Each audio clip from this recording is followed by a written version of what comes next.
자, 일단은 290페이지 맨 위에 조직이 무엇인가 개념 정의 정도는 가져가야 되겠죠. 일단은 조직이란 공동의 목표를 달성하기 위한 인간의 결합체를 보통 조직이라고 얘기하는 거예요. 공동의 목표를 달성하기 위한 인간의 결합체.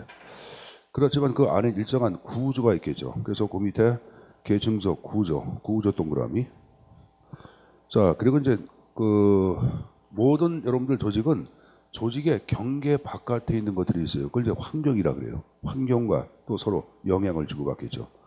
뭐 삼성전자 같은 경우에도 고객이 환경이고 LG전자나 이러한 경쟁사도 환경에 들어가죠. 환경과 서로 상호 작용합니다. 그죠? 서로 싸움질하기도 하고 협력하기도 하고 이것이 바로 환경과 상호 작용한다 이렇게 나왔고, 그다음에 사회적 기능은 사회 전체를 위해서 일정한 기능을 수행한다고 보는 거예요. 사회 전체를 위해서. 뭐 회사 같은 경우에는 뭐 공장이나 사회 전체를 위해서 필요한 재화를 생산하는 역할을 담당해야 하죠. 이게 지금 얘기한 사회적 기능을 수행하는 체계, 이 보통 제 조직이다라고 언급을 합니다. 자, 칠판을 잠깐 좀 보자. 우리가 조직에 있어서 이제 3대 변수라는 게 있어요. 그건 우리가 얘기하는 행정의 3대 변수랑 동일한데, 제일 먼저 구조가 있고 인간이 있고 환경.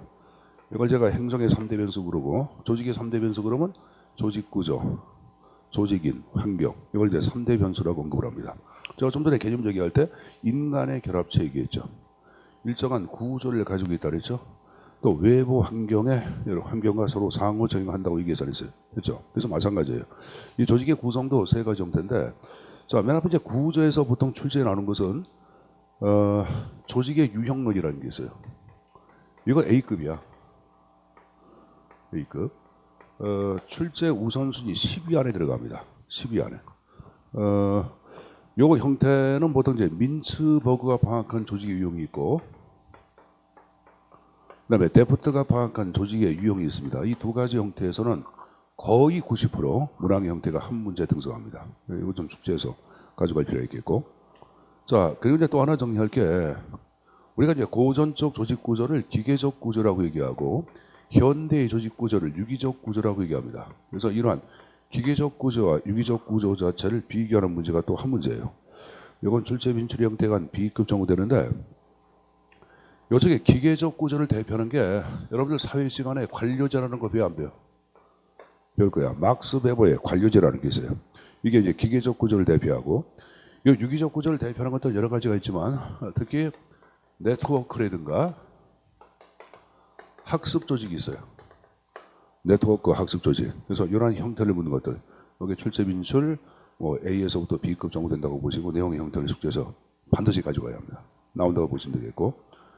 그다음에 조직인 자체에서 이제 사람인데, 잘 조직은 조직의 목표에 조직의 구성원들을 이렇게 유인하는 것이 사실 구성원 자체를 관리하기 위한 최고의 아니면 여러분들 최상의 의무이면서도 관리 전략에 들어가는 거예요. 그러면 조직의 목표 달성에 구성원들을 유인하는 것을 뭐라 그러냐? 그걸 일명 우리는 동기부여라고 얘기합니다. 동기부여. 그래서 이 동기부여 A급이요. 이것도 출제 우선순위 10위 안쪽에 들어갈 정도로 이것도 높아요. 그러니까 이거 다 높은 거죠, 여러분들. 제가 조직이론에서는 전체 문항 가운데 약 3문항, 4문항 나온다 그랬죠. 벌써 2문항 그냥 거의 나온다고 봐야 돼, 안 봐야 돼? 나온다고 봐야 되겠죠. 그리고 이제 또 하나 저는 리더십이라는 게 있어요. 이건 B급 정도. 뭐 최근 리더십의 이론 자체가 좀 북적 증가를 하고 있습니다. 그래서 그 형태들도 무시할 수가 없습니다. 그 내용 좀 가지고 가야 되겠고. 저 환경 자체를 얘기할 때는 조직과 환경과의 관계를 연구한 거시 조직 이론이 있어요. 이것도 A급이에요. 이것도 A급. 뭐 결정론, 임의론의 형태에 따라 내용을 정리해놓고 있는데, 그래서 조직 이론 파트는 지금 정리한 내용을 중심으로 수업을 진행하겠습니다. 여기서 한 전체 내용이 한 70에서 80%가 조직 이론 파트는 커버가 될 거예요. 자, 그럼 일단 아까 개념은 정리했고 바로 이제 조직의 유형론부터 보겠습니다. 자, 이번에 유형론 자체가 나왔는데 다른 거 보지 마시고 291페이지 나오는 게 두 가지라 했죠. 민츠버그의 조직의 유형 하단에 나오죠. 이거부터 먼저 정리를 하겠습니다. 자, 민츠버그의 이론 자체를, 자, 일단은 그 291페이지 보시면은 그 안에 작은 박스가 나올게요. 검정색 박스. 거기 이제 세 번째 줄 보시면은 복수 국면적 접근이란 말 나왔죠. 그다음 밑줄 쳐놔. 자, 미치모 그런 조직의 현상 자체를 얘기할 때는 하나의 변수가만 갖고 여러분들 접근한 것이 아니라 여러 가지의 변수 갖고 접근합니다. 한 장을 넘겨보세요. 왜 복수분명이냐 그러면은 293페이지의 그림 하단 그림 보시면은 분류해가지고 분류의 기준들이 쭉 나와. 보자. 조정기제, 구성 부분, 역사, 규모, 기술, 환경, 권력 여러 가지가 나오죠. 그럼 하나의 변수, 기준 갖고 조직을 구분한 것이 아니라 여러 개의 변수 갖고 조직 현상을 연구해서 안 해서 연구했죠. 이걸 묶어서 우리는 복수 국면적 접근이다 이런 말을 쓰고 있는 거예요. 알았습니까? 자, 그럼 이제 이걸 이해하기 위해서는 이제 바로 그 위에 그림이 나올 거야. 바로 그 박스 바로 위에. 자, 민츠버그는 먼저 조직의 구성 부분을 크게 5가지 유형으로 나눠놓고 있어요. 자, 칠판을 잠깐 보자. 맨 위에 있는 것이 여러분들 교재에서는 스트라티지 어펙스 전략 정점이라고 그러는데 이 전략 정점을 의역하면은 최고 관리층을 얘기하는 거야. 사장, 회장 있어 없어? 그렇죠, 여러분들? 자, 그리고 이제 반대편에 뭐가 나왔어요? 오퍼레이팅. 거기 나온 게 오퍼레이팅 거해가지고 운영 핵심이라고 직역하면 번역하지만 이걸 의역하면 작업 계층이에요. 현장에서 작업을 담당하는 계층들 얘기합니다. 현장에서 작업을 담당하는 계층들, 그걸 작업 계층이라고 얘기하는 거고. 그러니까 식당에서 여러분들 서빙을 담당한다. 그럼 그분들이 작업 계층이에요. 쉽게 얘기할 때 여러분들. 그다음에 중간에 뭐가 나와요? 미들 라인이라고 나오는데 중간 개선이라고 번역을 하는데 쉽게 중간 관리층을 얘기합니다. 중간 관리층. 그러니까 조직 같은 경우에 뭐 실장이나 국장도 있고 부장이 있어 없어? 있죠. 뭐 팀장이 있어 없어? 있죠. 최근 여러분들 계층제 구조를 다 파하고 팀의 형태로서 많은 조직을 만들어. 옛날엔 여러분 여기 보자. 사장이 있고, 자 장관이 있고, 차관이 있고, 실장이 있고, 국장이 있고, 과장이 있고, 뭐 계장, 계원이 있는데 이 구조 자체를 다 배워놓고 이걸 몽땅 없애버려. 몽땅 없애버리고 맨 위에 사장이 있으면 그 밑에 팀. 이런 식으로 조직의 형태를 만들어 놓고 있어요. 그래서 수많은 팀의 형태를 바꿔놓고 있는데 그런 팀장도 지금 얘기한 식으로 중간 관리층에 들어간다고 보시면 됩니다. 자, 그럼 이쪽은 뭐가 있어요? 테크노 스트럭처. 그대로 번역하면 기술 구조인데 이 기술 구조는 전문적이고 전문적인 기술을 가진 사람들을 얘기합니다. 특정 분야에 대한 전문적 기술을 갖고 여러분들. 자, 우리가 이제 기업체 같은 경우에 전략 기획실이라고 들어봤죠. 삼성 같은 경우에 이재용 박근혜 최순실 사건과 관련돼 가지고 여러분들 뭐 이거 매기고 뭐 승마장이 뭐 하고 그 모든 것 자체를 주도하고 계획한 것이 바로 미래 전략 기획실이야. 그래서 이제 이재용이가 이번에 사건 자체가 저러면 터지고 난 다음에 미래 전략 기획실 자체를 없애겠다 이렇게 얘기잖아요. 근데 이제 삼성은 미래 전략 기획실이지만 모든 대기업 같은 경우에 지금 얘기하죠 전략 기획실이 있어요. 전략기획실은 최고의 브레인들의 집합체입니다. 서울대만 나왔다 못 들어갑니다. 최소한 여러분 미국의 뭐 스탠퍼드라든가 뭐 대단한 데서 MBA 정도를 해고 와야지 전략기획실 자체에 여러분들 입문이 가능해. 그만큼 대단한 인재들이 있다고. 그럼 그들은 뭐 하냐? 그 기업의 시장 개척뿐만이 아니라 새로운 제품 개발 여부도 판단합니다. 심지어는 조직의 구성원들이 지켜야 할 사내 규칙도 몽땅 다 거기서 다 결정을 해.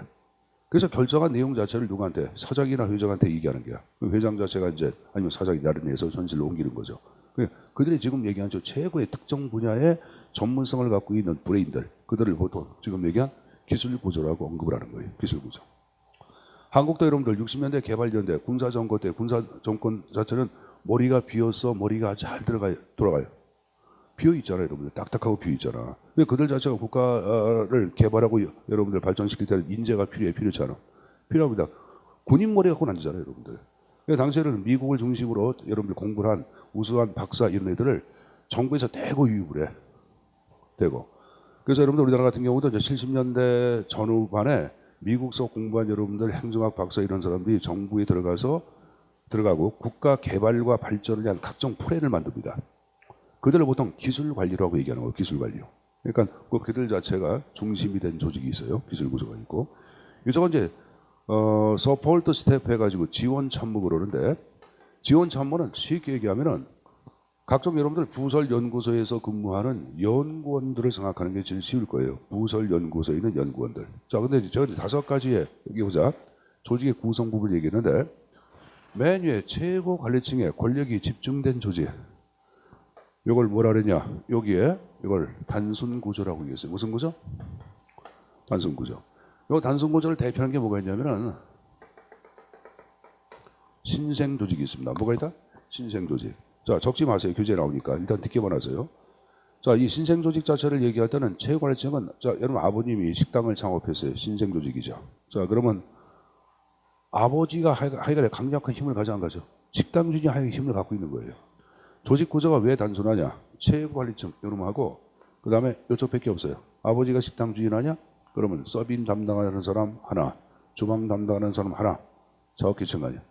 요것과 요것만 구성되어 있어. 다른 거 필요 없다고. 단순한 구조입니다. 단순 구조. 그리고 여러분들 보자. 서빙 담당하는 분들끼리 막 싸움질해. 그럼 서빙하고 여러분들 주방에 있는 분들이 막 싸움질해. 아버지가 당신들 그만 싸워. 싸우려면 나가요. 이렇게 얘기하네. 아버지의 직접적인 감독이라든가 지시에 의해서 어떤 조정이 이루어진다고. 여러분 293페이지에 박스 보시면은 단순 구조해가지고 조정 기제, 직접적인 통제란 말 나왔고 그 밑에 전략 최고 관리층 자체가 여러분들 가장 중요한 역할을 수행한다란다. 거기 이제 구성 부분 자체를 얘기할 때는 권력이 누구한테 있냐에 상관이 없어요. 거기를 쭉 내려서 봐봐. 중간 하단에 권력해서 최고 관리층이라고 나오죠. 권력을 누가 갖고 있냐 그걸 얘기하는 거예요. 맨 밑에 신생 조직이라고 나왔죠? 일단은 거기 이해했습니까? 이해했어요? 자, 그거 들어보세요. 자, 여기 보자. 요번에 이제 요 기술 구조에 권력이 집중된 조직을 기계적 관료제라고 파악하고 있어요. 무슨 관료제? 기계적 관료제. 요 기계적 관료제를 대표하는 것들은 뭐가 있냐면은 대규모의 은행, 우체국, 대량 제조업체. 대량 제조업체는 뭐 자동차 생산하는 데 이런 데 얘기하는 게야. 항공회사. 여기서 지금 얘기한 식으로 기계적 관료제라고 얘기합니다. 근데 이 조직 자체를 얘기할 때는 업무를 처리할 때 적지 마세요. 절차의 표준화에 근거하여 업무를 처리하는 특징이 있습니다. 뭐에 근거하여? 절차의 표준화. 여러분 은행이나 우체국 자체를 업무를 처리할 때 생각해보자. 예금 업무라든가 대출 업무를 할 때는 정해진 절차에 따라 똑같이 해야 하네. 보세요. 은행 가봐. 은행원들이 예금해 놨습니다. 그러면 여러분들 절차가 똑같아. 매뉴얼이 있어가지고 매뉴얼대로 그대로 한다고. 항공회사에서 여러분들 비행기 탑승하려고 그래. 정해진 절차에 따라서 그대로 해야 하네. 하죠. 이걸 보통 절차의 표준화 아니면 업무의 표준화라고 얘기합니다. 여러분 거기 기계적 관료제 해가지고 조정기제 업무의 표준화라는 말 나왔나? 박스 안에. 업무의 표준화가 바로 절차의 표준화예요. 여러분들. 그리고 구성 부분 기술 구조 얘기해서 안 했어요. 얘기했습니다. 자 여기 보자. 현재 보자.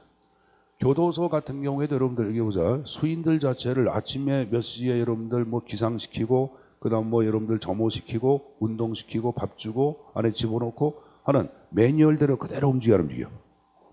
매뉴얼대로 그대로 움직입니다. 그래서 교도소 같은 경우도 여기로 보고 있어요. 그 맨 밑에 교도소 나왔죠. 행정부 조직도 여기에 대응하고 있는데 여러분 292페이지 그 반가로 이번에 기계적 관료제 해가지고 거기 여러분들 일반적으로 규모가 크고 환경이 안정되어 있으며 표준화된 절차 밑줄. 아까 절차의 표준화 얘기해서 있어요.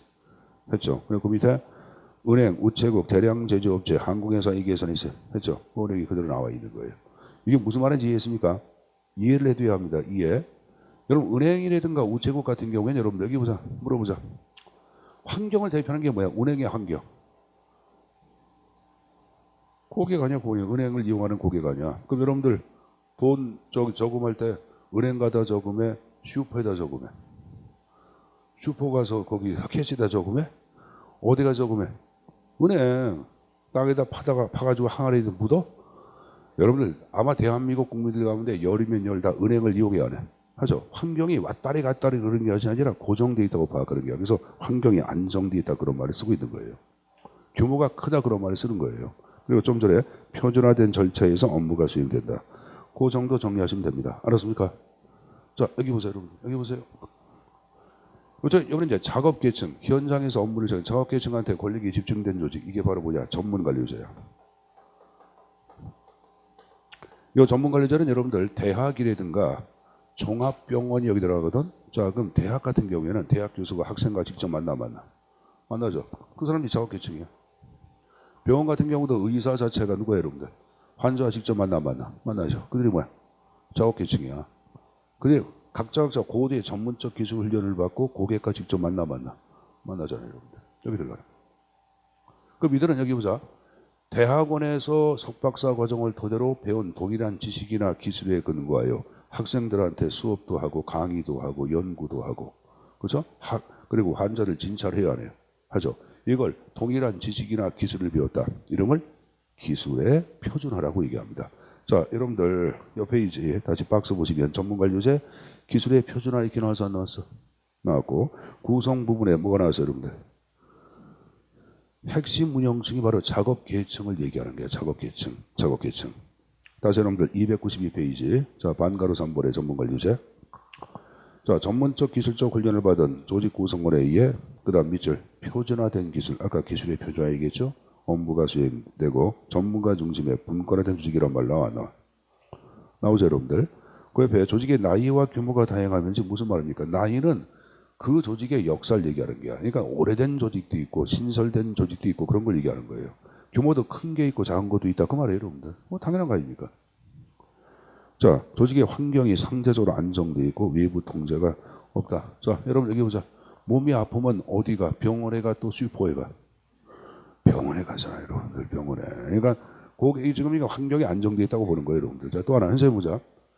우리가 이제 그 의사 자체가 진찰하고 처방을 내리잖아. 그럼 여러분 처방 내린 거 뭔지 우리가 알아 몰라? 몰라요. 뭐라고 써놨잖아. 막 적어놓고 해가지고 처방해 주니까 무슨 약인지도 약도 그냥 무슨 한 번 들으면 알아 몰라? 몰라요, 여러분들. 그러니까 이것은 우리가 외부에서 통제하려고 해도 통제가 거의 안 돼요, 여러분들. 고도의 전문성 때문에. 그래서 외부 통제가 없다 그런 말을 쓰고 있는 거예요. 거기 대학이나 종합병원에다가 밑줄 쳐놓으세요. 대학이나 종합병원. 자, 다시 여러분들 여기 보자. 여기 보자. 이번에 이제 중간 관리층에 권력이 집중된 조직 구조. 이걸 이제 분립 구조 그러는데 이 분립 구조를 사업부 구조라고 합니다. 뭐란다? 사업부 구조. 자, 선생님 보자. 삼성전자나 LG전자 같은 경우에 여러분들 뭐 비디오 사업부, 냉장고 사업부, 컴퓨터 사업부, 스마트폰 사업부, 사업부가 있어 없어? 있죠, 여러분들. 이게 지금 사업부예요, 여러분들. 이게 사업부제. 그럼 여기 선생님 보자. 냉장고 사업부 그 안에도 물어보자. 생산과 여러분들 판매와 연구 부분이 있어 없어? 있고 여러분들 컴퓨터 사업부도 생산과 판매와 연구 부분이 있어 없어? 다 있는 거예요, 여러분들. 그래서 독자적 구조를 갖고 있는 분립된 구조 이런 말을 쓰고 있는 거예요, 여러분들. 독자적 구조를 갖고 있는 분립된 구조. 사업부 구조, 분립 구조 여러분들. 자, 근데 이제 이들의 구성 부분 자체는 중간 관리층을 얘기하는데 선생님 보자. 선생님 보자. 선생님 아까 이런 얘기했어요. 냉장고 사업부나 비디오 사업부, 삼성이나 LG 같은 경우에는 거기 가면은 바로 그 밑에 사업부, 그럼 사업부에 이제 사업 본부장이 있어. 그 밑에 수많은 팀들이 있어. 수많은 팀. 과장, 계장 그런 거 없어. 수많은 팀. 자, 여러분들 삼성전자 친구 하나 있는데 걔도 이제 지금 팀장이야. 그 팀장인데 걔는 팀장인데 200명이야. 삼성 반도체 여러분들 그 사업부 같은 경우에는 저기 여러분 팀이 200개 정도가 있대. 근데 200개 팀장 가운데 하나인데 팀장 가운데는 절반 정도가 뭐냐면 부장급이야. 절반급이. 그리고 그 팀장 가운데 약 절반 안 되지만은 한 그 뭐 절반이 거의 육박하는 게 상무급 이사. 그리고 한 2명, 3명 정도가 전무급 이사가 팀장으로 있어. 얘는 전무급 이사야. 전무급 팀장이야. 전무급은 거의 없는데 뭐 한두 명밖에 없어요. 전무급인데 팀장이에요, 여러분들. 걔네들끼리 뭐 기술장이나 그러라 뭐라 그러는데 아니 그럼 그거예요, 여러분들. 뭐 산업 금잡탑 그런 거 봤지? 산업 은탑상 받은 녀석이거든. 은사탑 그 분야의 최고라고 생각하면 돼. 금탑은 사장이라 해정해 받아. 은탑상 받은 놈이에요. 돈 잘 벌어요. 벌는데 뭐 연봉 물어보니까 뭐 많지 않아 그러는데 얼마나 되는지 한 50억 정도 된대. 연봉이 50억. 그날 아이 개새끼라 그랬어요, 여러분들. 앉혀놓고 야얘 개새끼. 그러니까 왜 내가 개새끼냐? 야 새끼야 너 사람 말을 해보라고. 50억이 저건 주냐 이 개새끼만. 그래서 1억만 달라니까 못 준대. 자 여기 보자. 선생님 보세요. 야 그러면 선생님 이게 친해. 이제 고등학교 동기들 가운데 친해. 이제 고등학교 동기들은 별로 다 있어요. 백수도 있고 백수 택시 운전하는 일도 있고 친한 뭐 11명 있는데 가양각성인데 근데 여러분들 그 모이면은 다 똑같아. 뭐 인천에서 가장 잘 나가는 회사가 뭐야? 셀트리온. 셀트리온 그 대표이사 친구, 친한 친구룸이야. 엊그제 전화 와서 술 먹자고. 근데 이제 그게 중요한 게 아니라 근데 걔도 있으면 똑같은. 그래서 특히 이제 그런 놈들은 뭐냐면은 위에 있다 보니까 친구들이 거의 없어. 친구들이. 그러니까 외로우면 전화해가지고 와. 돈은 많으니까 지가 술 산다. 그래서 오지 말라 그러고 이런 여러분들 귀찮다고. 근데 와 술 처먹고 취해가지고. 그리고 여기 이제 걔네들은 걔들 나름대로 고민이 있는 거고 또 이제 택시 운전하는 애들도 고민 많아 안 많아. 많죠. 술 처먹고 행패 부는 애들 많아 안 많아. 많죠. 그럼 분 이제 끝나면 전화해. 전화가 술 한잔 먹자고. 그래서 선생님은 술 먹은 친구들은 많아. 자 여기 보자. 자 그러고 보니까 선생님이 고민 가서 얘기한 적은 없다. 없는데 자 그건 그런 거고 공무원은 없어. 희한하게.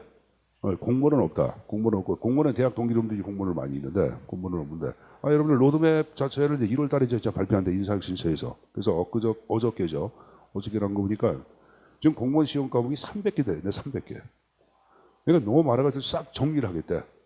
각각 정리해가지고 그 선생님 지금 얘기한 정리한다는 것은 선택 과목을 없앤다 그런 말이에요. 여러분들. 없애고 딱 교과시킨다. 무슨 말인지 알죠 여러분들? 이렇게 바꾼다는 얘기고 또 하나 너무 여러분들 공무원 시험 준비하다 보니까 수험에서 떨어진 경우가 많아 안 많아. 그러니까 그게 이제 단절돼 버리잖아. 그러니까 민간 기업 쪽으로 가려고 그래도 그 기간이 또 너무 많이 걸리는 거야. 그래서 공무원 시험 준비해서 저 안 되더라도 민간 쪽으로 관할 수 있는 그러한 프로그램을 만들겠다고 얘기하고 있더라고. 그러니까 민간 쪽으로 가서 할 수 있는 것은 일단은 영어는 뭐로 공인 영어를 하겠다는 얘기가 같아. 내가 보기엔 그래 여러분들. 근데 그 1월 중순에 이제 발표가 된대. 정확하게. 어제 이렇게 나왔어요 여러분들. 왔는데 근데 그건 발표가 된다 하더라도 여러분들하고는 관계가 없죠 여러분들. 없는데 근데 요새 공무원 시험 준비는 제가 지난번에 이런 얘기했어요. 부산대 애들을 대상으로 조사한 게 합격자들이 1년 6개월 18개월 걸렸다고 이 계산했어요. 했잖아요 여러분들. 그럼 보통 기간 자체는 1년 6개월이든가 2년 정도를 잡는 것이 맞는 거 아니야. 그러니까 만약에 내년도에 공무원 시험 준비할 애들 같은 경우에는 1년 안에 되면 좋은데 2년도 될 수 있어 없어? 있는 거예요 여러분들. 그러면은 시험 과목 자체가 개편되면 좀 여러분들 좀 우울할 것 같아 갑자기. 그래서 그럴 때는 공무원 시험 준비할 때는 이왕 행정학하는 게 좋아 안 좋아? 좋지. 그 행정학하라는 얘기예요 여러분들. 행정학. 그러니까 바로 이제 행정학하고 전문 과목으로 갈 가능성이 크다고 얘기하고 있는 거예요 여러분들. 그건 그런 거고 내가 뭐 얘기다 이게 나왔지? 전문관리제. 자 작업계층 전문관리제는 다 얘기해서 분립구조. 분립구조 여기 보자. 그럼 분립구조인데 제가 이런 얘기했어요. 사업부 본부장 밑에 수많은 팀으로 구성되어 있다 안 돼 있다? 되어 있다. 그리고 이 팀장 자체가 팀의 구성원들의 생사 여탈권을 다 가져. 그러니까 팀의 설계도 할 수 있고 새로운 직원도 뽑을 수 있고 인력도 증가할 수 있고 다 그래요 여러분들. 그럼 누가 지금 그러니까 팀장이 막강한 힘을 행사하는 게라는 게 하는 거죠 여러분들. 그래서 중간 관리층한테 권력이 집중되어 있다 그런 말을 쓰고 있는 거예요. 뭐가? 분립구조. 분립구조는 여러분들 보통 대기업의 사업부 같은 경우 여기 들어갑니다. 그리고 여러분들 대학 분교 여기 들어가는데 자 여러분들 거기 들어보자. 선생님 보자. 여러분 예를 들어 삼성전자에 여러분들 스마트폰 사업부가 있다. 자 그래서 노트 9를 새롭게 여러분들 어떻게 출시할 것인가 하고 산출물을 표준화시켜 안 시켜? 산출물을 표준화시킵니다. 그래서 여러분들 이 분립구조를 얘기할 때는 두 번째 줄 중간에 산출물의 표준화에 의하여 조정이 되며 중간 관리층이 핵심적인 역할을 수행한다. 됐습니까? 대규모의 사업부, 대학 분교, 종합병원의 지역조직, 몽땅 다 분립구조, 사업부 구조에 들어간다 안 들어간다? 들어간다고 말씀드렸습니다. 그래서 뭐 그 정도 보시면 되겠고 자 마지막 나온 게 여러분들 에도크라시가 나왔는데 그림 나온 거 보세요. 293페이지 에도크라시를 얘기했던 여러분들 누가? 지원 참모가 여러분들 힘을 가져 안 가져? 힘을 갖고 있죠. 그죠? 자 부설연구소가 이를 대표한다 그랬는데 자 여기 보자. 여러분들 최첨단 무슨 기술연구소 뭐 우주 무슨 탐사센터를 만들었다. 그 민한 조직 자체를 얘기할 때는 그 안에 있는 연구원들이 막강한 힘을 발휘하네. 연구원들이 가장 막강한 힘을 발휘하는 게야. 예를 들어서 여러분들 자 셀트리에서 에이즈 백신 무슨 여러분들 뭐 기술 연구소를 만들었다. 근데 에이즈 백신이 개발돼서 그럼 이 조직은 해체가 되겠지. 영원히 가는 게 아니야. 임시야. 화성 우주 탐사했다. 그래서 센터를 설치했어요. 탐사 끝나고 나면은 이 조직은 해체가 돼야 돼. 해체가 되는 거예요. 그럼 생각해보자. 우주센터에 있는 연구원들, 나사에서 근무하는 연구원들, 이런 사람들은 최고의 전문성을 가져 안 가져? 대학 교수가 더 뛰어날까? 나사에서 근무하는 게 더 뛰어날까? 나사. 그래서 가장 복잡한 기술을 갖고 있는 최고의 전문가들로 구성된 게 바로 에도크라시라고 얘기하는 거예요. 그래서 여러분들 에도크라시 보시면은 293페이지 하단에 고정화된 계층 구조를 갖지 않고 공식화된 규칙이나 표준화된 절차가 없는 조직이며 조직 구조가 매우 유동적이고 환경도 동태적이다 이렇게 나왔죠, 여러분들. 조직 구조가 유동적이라는 것을 얘기할 때 쉽게 조직이 없어지기도 한다 그런 말이에요, 여러분들. 거기 최첨단기술연구소 우주센터가 이를 대표하고 맨 위에 보시면은 상호조절 나왔죠. 상호조절은 연구원들이 만나서 서로 대화 토론을 토대로 어떤 문제점을 해결해가는 걸 얘기해요. 연구원들끼리 만나서 서로 대화 토론하는 것, 그걸 상호조절이라고 얘기하는 거예요. 그 지원 참모 유치가 아주 중요하다 이렇게 나왔죠, 여러분들. 그래서 다시 여러분들 박스 하단에 에도크라시 보자. 거기 상호조절 나왔죠. 지원 참모 나왔죠. 역사는 길어 짧아. 잠시 있다가 없어지는 거니까 신생 조직이죠. 규모는 가변적이란 말은 나사 같은 경우 규모가 엄청나게 커. 크겠지만 또 작은 것도 있을까 없을까?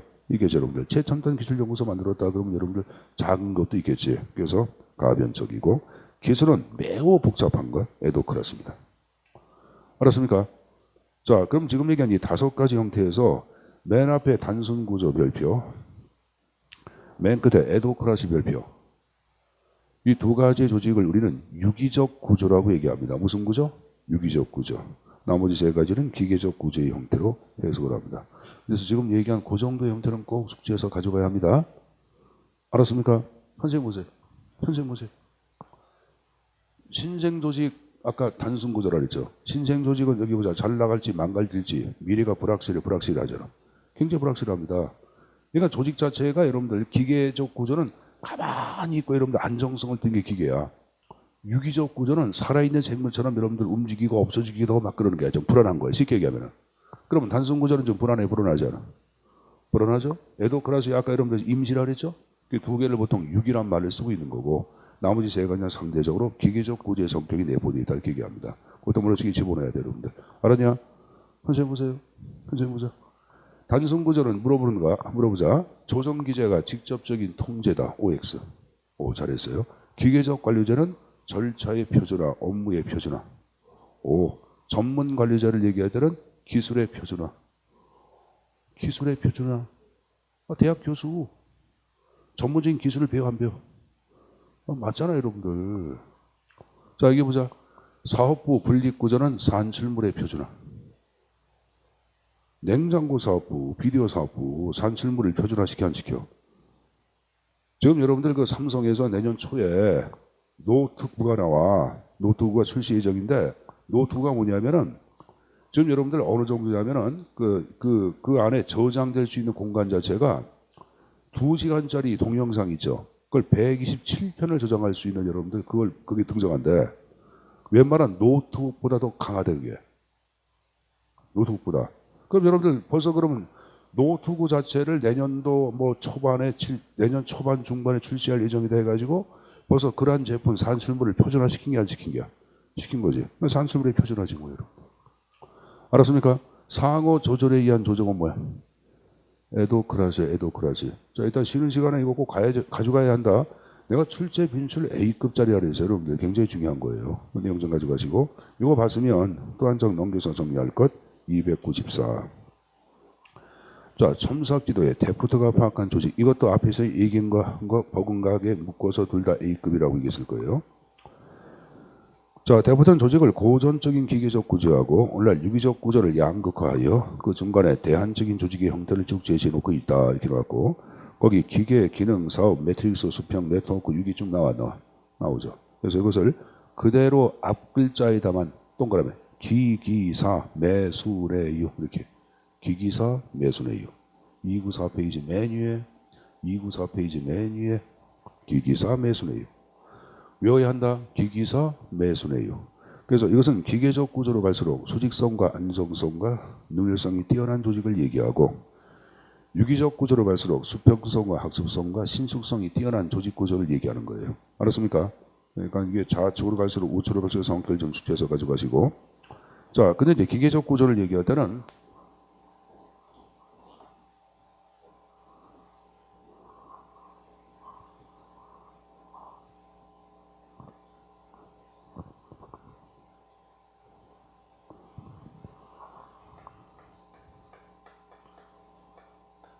선생님이 그 유인물 하나씩 학원에다가 맡겨놨는데 다 받아가서 그 이러면 내일 모레 지어 모르는 사람들 거기에 이제 출제해서 아마 그 안에서 한 18만 문제 나올 거예요. 그러니까 그걸 중심으로 계속 봐둬야 돼. 교재 보고.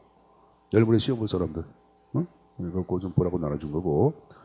자, 일단은 기계적 구조를 얘기할 때는 아주 쉽게 얘기하면은 조직 구조의 변수의 값이 높은 조직 구조를 기계적 구조라고 얘기하고, 유기적 구조는 조직 구조의 변수의 값이 낮은 것을 유기적 구조라 그래. 그럼 구조의 변수는 뭐가 있냐? 세 개가 있어요. 공복집, 공식화가 있고 복잡성이 있고 직권성, 세 가지 형태로 보통 나눠서 얘기합니다. 공복집, 공식화, 복잡성, 직권화 얘기하거든요. 사실 공식화는 뭡니까? 이게 아까 얘기한 여러분들 절차의 표준화야. 이 절차의 업무 처리 절차를 표준화시키는 건데, 그럼 물어보자. 업무 처리 절차를 표준화시킬 때는 보통 뭐에 근거하여? 어떤 법규에 근거하여 규정을 해야 안 해? 하죠. 문서에 규정해야 안 해? 하죠. 그러니까 법규나 문서를 중시할 때 우리는 공식화의 정도가 높다, 그런 말을 쓰는 거예요. 이해했어요? 그럼 물어보자. 대규모로 갈수록 법규나 문서의 사용량이 증가할까 감소할까? 증가하죠. 그래서 대규모로 갈수록 공식화의 정도는 높아진다, 그런 말 쓰기도 해요, 여러분들. 여기 해가는 게 공식화예요. 이해했어요? 자, 이거 보자. 복잡성. 복잡성은 조직의 분화를 얘기하는데, 이 분화는 자 크게 두 가지 유형만 말씀드리겠습니다. 하나는 수직적 분화가 있고 또 하나 수평적 분화, 두 가지 유형으로 나눠서 언급을 해. 여러분, 수직적 분화를 얘기할 때는 계층을 나눌 때까지 계속 날아가는 걸 얘기해. 계층을 나눌 수 있는 계속 날아가는 거. 그래서 수직적 분화의 정도가 높아진다 할 때는 뭐가? 쉽게 계층제가 발달한다, 이런 말씀이에요. 계층의 수가 많아지는 것을 계층제가 발달한다, 이런 말이 있어. 아니면 엄격한 계층제라고도 얘기하고. 자, 제가 계층의 수가 많아지는 것을 계층제가 발달한다, 엄격한 계층제가 등장한다, 같은 말이야. 행사가 좀 어려운 이유가 그런 용어가, 아니 이제 계층의 수가 많아진다 그러면 좋은데, 근데 그걸 학자들이 표현할 때 뭐 엄격한 계층제 이렇게 얘기합니다. 자, 수평적 분할을 얘기할 때는 업무를 수평적으로 나눠가지고 계속 나눌 때까지 계속 날아가는 거야. 그래서 업무를 단순화시키는 걸 얘기해요. 자, 여러분, 롯데리아 햄버거 집에서 햄버거 판매하는 거 제가 수평적으로 한번 나눌 때까지 나눠보자. 제일 먼저 고기 다지기, 옆에 야채 다지기, 옆에 후라이팬에다 기름치기, 옆에 후라이팬에다 고기 올려놓기, 옆에 빵을 가르기, 빵 위에다가 고기 올려놓기, 옆에다가 야채 올려놓기, 케첩 치기, 뚜껑 닫기, 포장하기, 판매하기. 그러면 내가 지금 얘기하는 거 햄버거나 판매하는 것도 나눌 때까지 계속 나눠서 나눠. 그럼 나는 뭐냐? 고기 다지는 거 매일 하는 거야. 매일.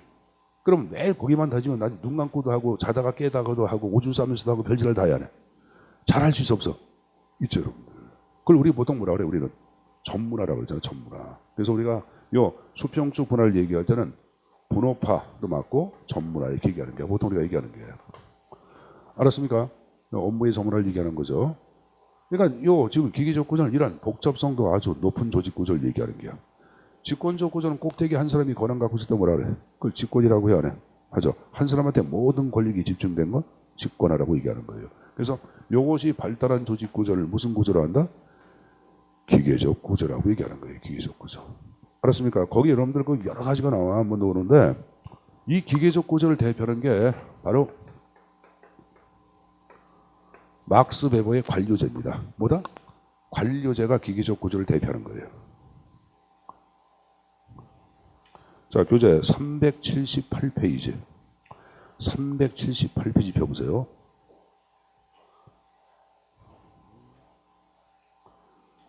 자, 378페이지 박스에 기계적 구조 해가지고 여러분들 복잡성, 공식과 직권화 높다 이렇게 나왔죠. 옆에 유기적 구조에서 복잡성, 공식과 직권화 낮다 이렇게 나오죠. 그거 여러분들 뭐 미리 본 거예요, 여러분들. 알았습니까? 자, 하여간에 다시 원위치. 기계적 구조 다 끝났습니다. 그 다음에 294페이지. 두 번째, 기능 구조라는 게 나오죠. 자, 기능 구조는 여기 보세요.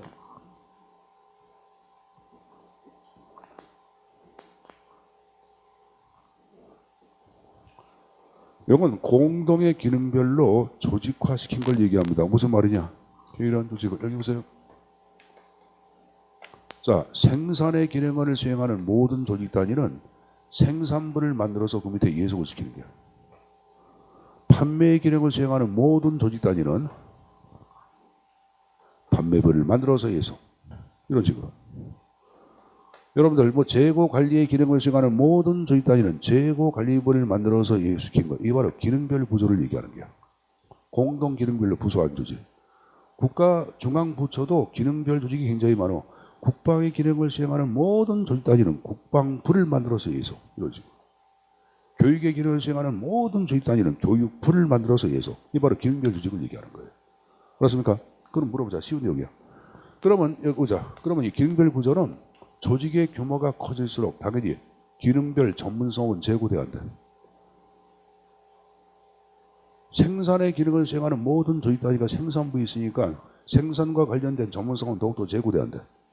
제고되겠지. 그럼 전문성이 제고됨에 따라서 조직에 여러분들 매출도 늘어날 수 있겠고 수익도 발생할 수 있어요. 그래서 규모의 경제, 규모가 커지면은 경제적이다, 수익이 발생한다 그런 말 쓰거든. 그래서 규모의 경제의 효과를 구현할 수 있는 것 기능별 구조예요.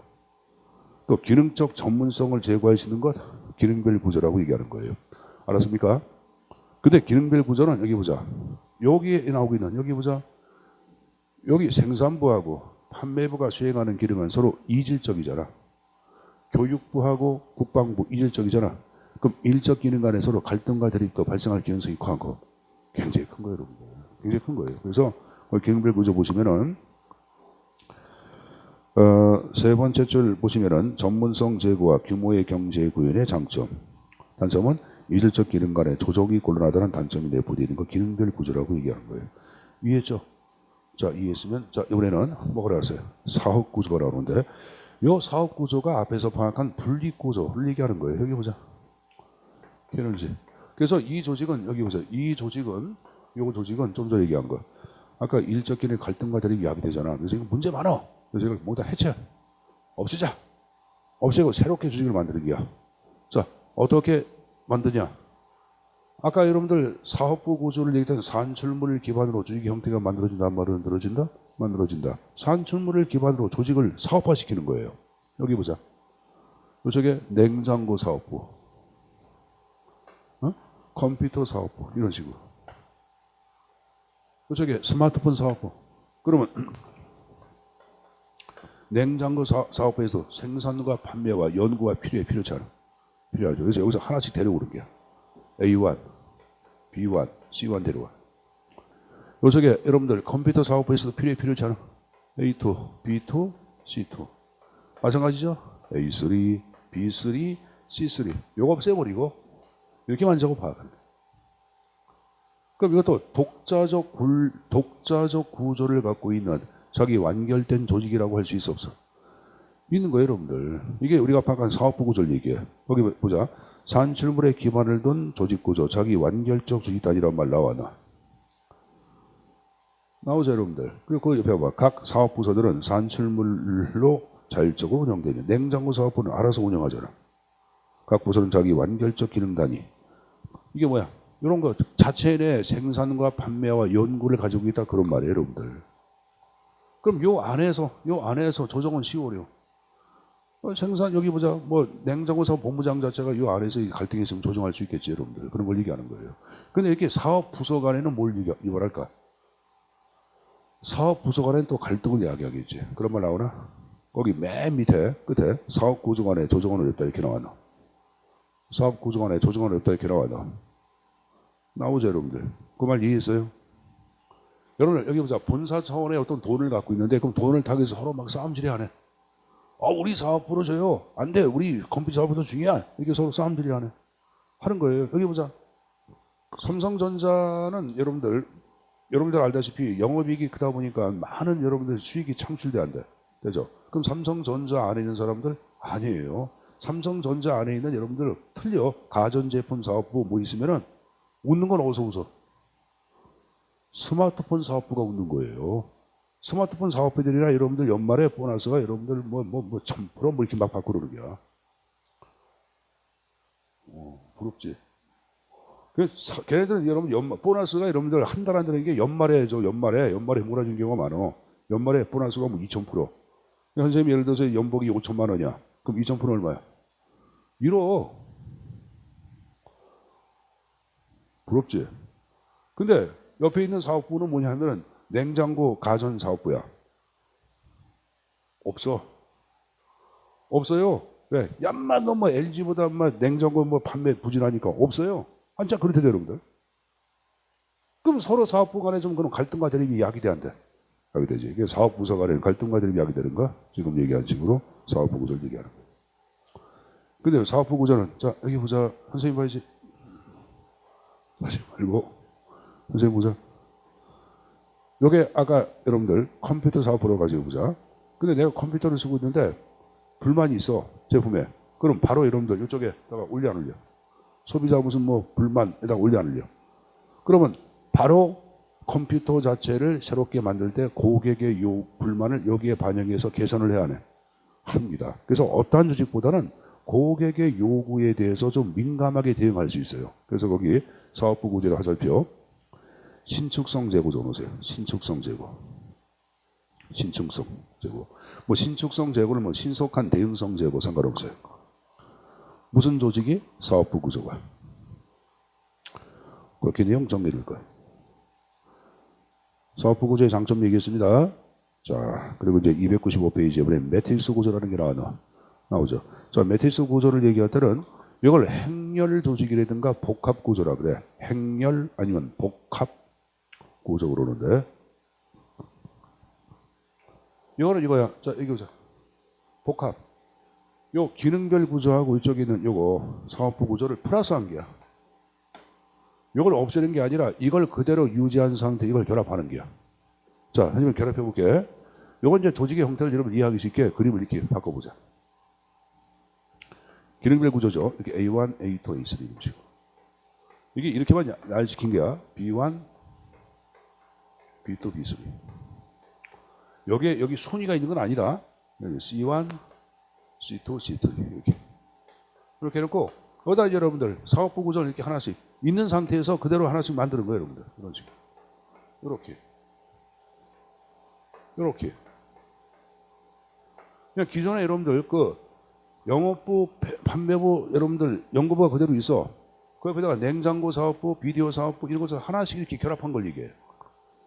기존에 있는 기능별 구조를 없애는 것이 아니라 기능별 구조에다 그냥 이거 하나 다 올려놓는 게야. 그러면 행과 열이 만났죠. 그래서 행열 조직이야. 구조가 복합 구조로 구성되어 있어 안 돼 있어? 돼 있죠. 자, 그럼 이 조직은 여기 보자. 이 조직은 기능별 구조는 아까 전문성을 제고한다 그랬지. 사업부 구조는 아까 신속한 대응성 제고한다 그랬죠. 그 양자의 장점을 취합해서 만든 게야. 거기 보세요, 여러분들. 두 번째 줄인 어디 나올게요?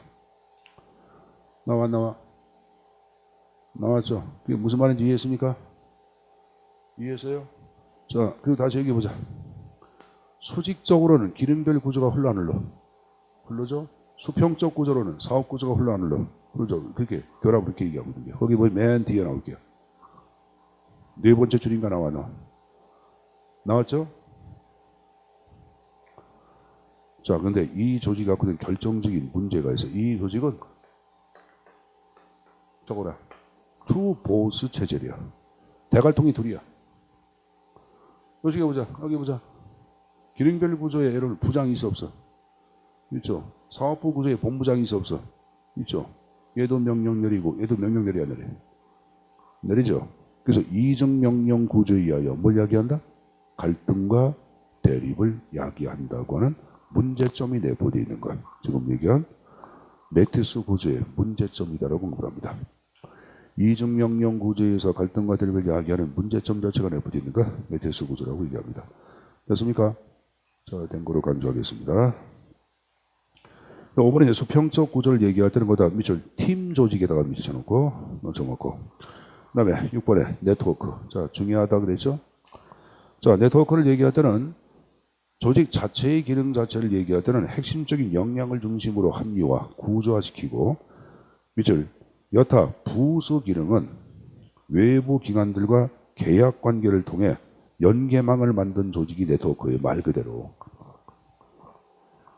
자, 여기 보세요, 여러분들.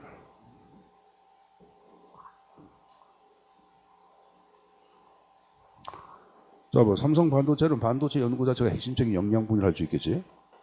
그리고 이건 이제 생산이 있고 판매가 있고 뭐 여러분들 회계, 유통 이건 부수 기능 아니야. 그럼 이걸 여러분들 외부에 있는 여러분들 각종 환경 가운데는 자 판매만을 전담하는 기관이 있어 없어? 뭐 CJ 홈쇼핑을 중심으로 한 여러 가지 기관이 있어 없어? 있잖아요 여러분들. 또 유통은 각종 택배 회사가 있어 없어? 있죠. 회계는 외부의 회계 전문가들로 구성된 법인들이 있어요 여러분들. 공인회계사를 중심으로. 이들한테 뭘 주는 게야? 계약을 토대로 외주를 주면 이렇게 연계망이 형성이 돼야 돼. 되죠? 이게 네트워크예요 여러분들. 네트워크 조직이야.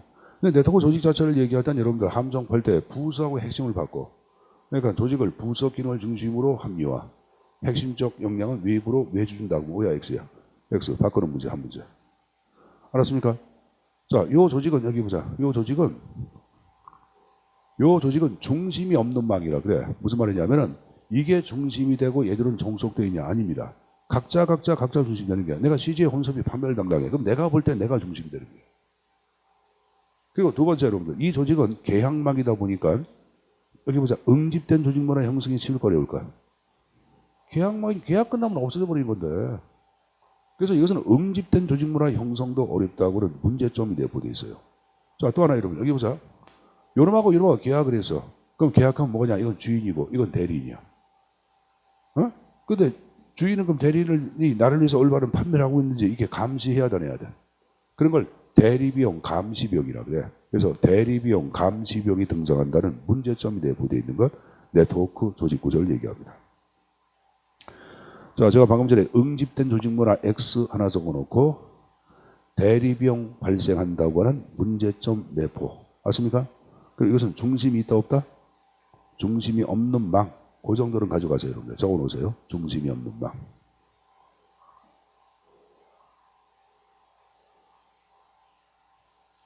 현생 보자. 그럼 네트워크 자체를 얘기하던 현생 보자. 자, 아까 계약망이다 보니까 CJ 혼쇼핑과 계약을 치게 됐어. 근데 판매가 부진해. 1년. 끝나면 다른 쪽하고 또 관계를 맺어. 계약 파기하고. 1년제로 한 다음에. 그래서 이 외부 환경과의 경계 자체는 이게 여러분들 계속 안정적으로 가는 것이 아니라 굉장히 유동적이고 모호하다고 파악해. 환경과의 관계 자체가 좀 모호하다. 그걸 뭐라 그러냐. 옆에 봐. OX 기사 하단에 네트워크의 주의 경계는 이 조직의 경계란 말은 환경과의 관계는 그런 말이에요. 유동적이며 모호하다.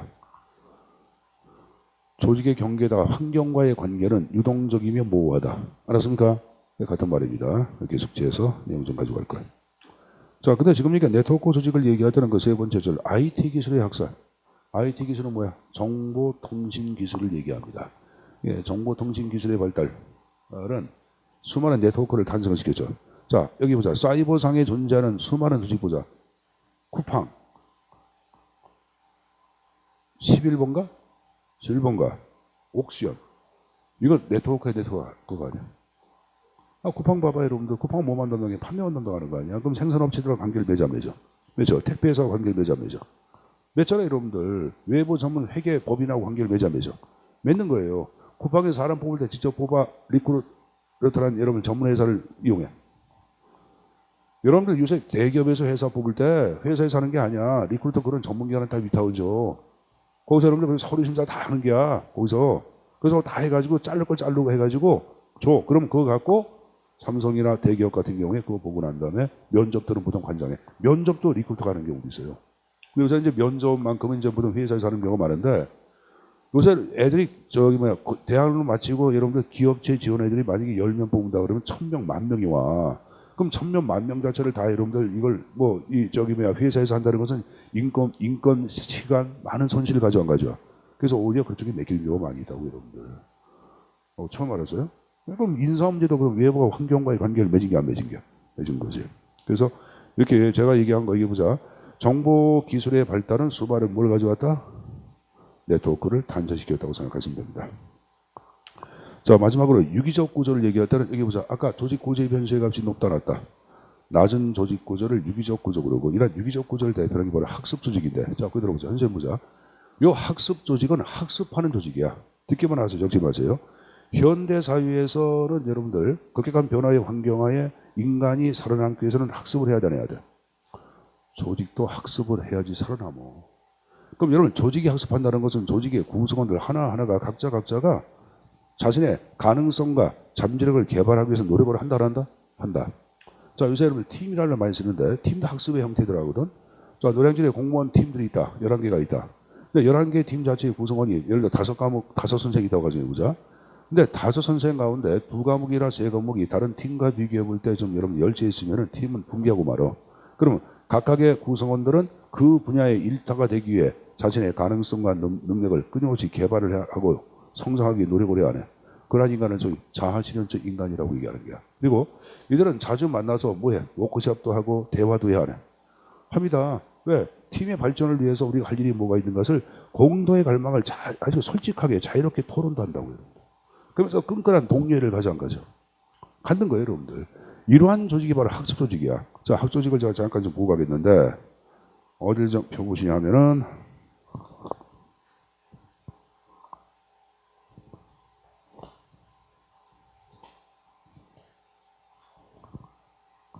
자, 페이지 484페이지. 자, 484페이지.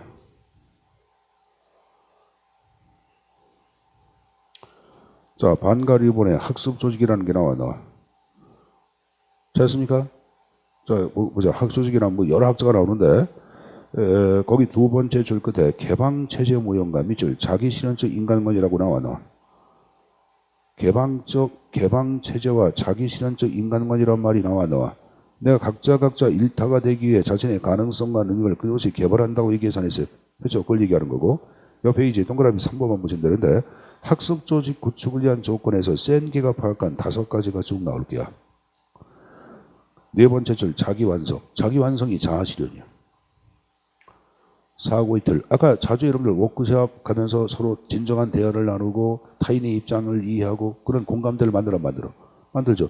이게 사고의 틀이야. 타인의 생각 관점을 우리 대해서 한번 이해해 보는 거예요. 그럼 내가 좀 잘못한 게 뭐가 있는지 스스로도 반성도 하고 성찰을 해야 하네. 하죠. 그러면서 공감대를 가져간 거죠. 그게 바로 뭐다? 공동의 비전, 공감대를 얘기합니다. 그리고 사람들이 얘기할 때는 솔직하게 진솔하게 얘기를 해야 하네. 진정한 대화가 바로 집단적 학습이야. 진정한 대화를 토대로 뭘 배워가 안 배워가? 여러분들 진정한 대화를 하면서 뭔가를 깨달아 안 깨달아? 깨닫는 거예요, 여러분들. 이게 바로 지금 얘기한 집단적 학습을 얘기합니다. 그리고 단편적인 사고가 아니라 여러 개 자체를 융합할 수 있는 사고예요. 여러 개를 융합하는 사고를 얘기합니다. 그것을 체제 중심의 사고, 시스템 중심의 사고라고 얘기합니다. 그래서 요거를 가진 것이 바로 뭐다? 학습 조직이에요. 자, 그럼 하나 물어보자. 한생 보자. 학습 조직을 얘기할 때는 잘 들어보자. 강력한 조직 문화가 수립된다. OX. 오죠. 이건 끊임없는 공감대를 가지면서 강력한 조직 문화예요. 네트워크가 좀 차이처럼 네트워크는 응집된 조직 문화 형성이 어렵지만 이건 강력하고 응집된 조직 문화가 형성이 돼요, 여러분들. 여러분 한 적을 넘겨보세요. 486페이지. 일본에 강력한 조직 문화란 말 나왔나? 강력한 조직 문화 나와서 안 나왔어? 나왔죠. 그다음 밑줄. 486페이지에 강력한 조직 문화 밑줄. 그래서 그 정도만 정리해서 가져가시면 됩니다. 알았습니까? 내가 지금 얘기한 게 무슨 조직이라 그랬어요? 학습 조직. 근데 학습 조직은 뭘 대표한다 그랬어요? 유기적 구조를 대표한다 그랬어요. 뭘 대표한다? 유기적 구조. 그래서 그렇게 내용 정리해서 가져가시면 됩니다. 그래서 일단 저는 조직의 유형 파트에서 내가 A급짜리 2개를 지금 얘기했습니다. 굉장히 중요한 거니까 기기사 매수 매요 꼭 가져가시고 그리고 민첩하고 파악한 조직의 형태도 꼭 가져가셔야 합니다. 알았습니까? 자, 그래서 그 형태를 받고 조금 쉬었다가 계속 수업을 진행하도록 하겠습니다. 그럼 쉬었다 하자.